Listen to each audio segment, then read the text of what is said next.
आज मैं एक बोर्ड की कॉपी चेक करने वाली हूँ और इस बच्चे ने क्या क्या गलतियां कर रखी है वो मैं आपको बताऊंगी। इन गलतियों को आपको एग्जाम में नहीं करना है। इस कॉपी की खासियत को देखते हैं। सबसे पहले देखो, इन्होंने ऊपर खंड क लिखा है, लेकिन खंड क में देखिए आपकी थोड़ी सी गलती हो रखी है, तो ये आपको ध्यान रखना है कि आप गलती ना करो, काटम पीटी जो ना करो, साफ साफ कॉपी दिखनी चाहिए। पहला क्वेश्चन आपका एमसीक्यू का है। इन्होंने पूरे एमसीक्यू को लिखा है, फिर आंसर लिखा है। आप सिर्फ ऐसा कर सकते हो, क लिख करके इसका आंसर लिखना, तो वैसे आंसर तो इनका सही है। तो ये इनकी शुरुआत के एमसीक्यू है जिसमें इन्होंने सारे एमसीक्यू लिखे हैं और फिर इसके आंसर लिखे। अब एक बात और ध्यान रखनी है, जब हम अंगा पॉइंट लिख रहे हैं तो यहाँ पर आधा इसका आंसर इधर है, आधा इधर है, ऐसा नहीं करना, इसको अगले पेज पर ही ले जाओ अगर यहाँ पर आपको जगह कम लिखती है, ठीक है। और इसमें सिर्फ आंसर लिखना है ताकि हमारा बोर्ड के कॉपी लिखते वक्त समय बचे। तो ये आपके इन्होंने आंसर लिख रखे हैं।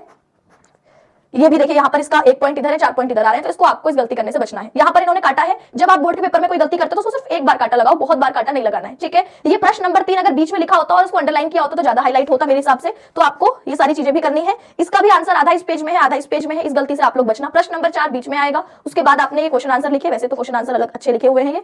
इसके अलावा साहित्यिक परिचय बहुत बढ़िया, वासुदेव शरण अग्रवाल इन्होंने बीच में लिख दिया। इसके बाद साहित्यिक परिचय से शुरुआत करी, साहित्यिक योगदान लिखा है।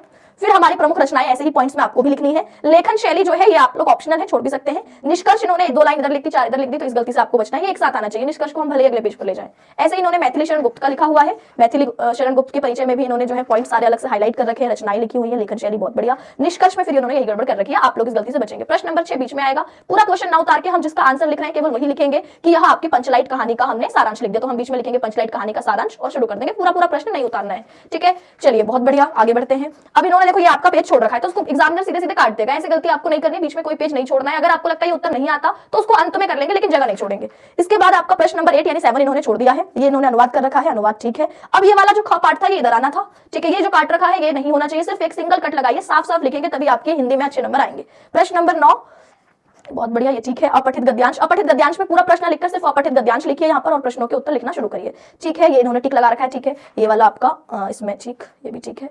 यहाँ पर 2 ही लिखने थे, ठीक है। यहाँ पर सिर्फ प्रश्न नंबर डाल दीजिए, पूरा पूरा ये उतारने की जरूरत नहीं है, सिर्फ आंसर लिखिए। अच्छा, वीर रस इन्होंने यहाँ पर लिखा है, आप परिभाषा इधर लिख दी, तो भैया इसको लिखने से बचो आप। वीर रस उधर ही आएगा, इसका परिभाषा आएगी, उदाहरण आएगा, ठीक है। श्लेष का भी आधा इधर, ऐसा मत करिए, एक ही पेज पर इसको लिखने का आपको ट्राई करना है, ठीक है। जगह अपने पहले से प्रैक्टिस करके जाएंगे तो ये दिक्कत नहीं होगी।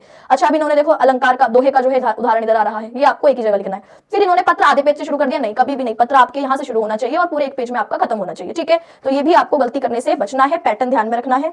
इसके अलावा निबंध में इनकी प्रस्तावना दिख रही है, मुख्य बिंदु दिख गए हमें और अंत में निष्कर्ष है, हाँ निष्कर्ष भी है। चलिए ठीक है, तो ये हमारे पूरे 14 क्वेश्चन। तो मैंने पूरे पेपर में जो जो गलतियां बस बच्चे ने की थी वो आपको बताई। इन गलतियों से आपको बचना है। साथ ही एक टॉपर की कॉपी, ठीक है। बहुत सारी वीडियोस में देखा है लोग कहते हैं टॉपर की कॉपी, तो मैं भी आपको टॉपर की कॉपी दिखाऊंगी कि किस प्रकार साफ सुथरी कॉपी आपकी एक टॉपर बच्चे की होती है जिससे कि वो 95 से ज्यादा नंबर हिंदी में लेकर आता है। इसी तरीके की वीडियोस के लिए RW ट्यूशन क्लासेस को सब्सक्राइब करें। नमस्कार।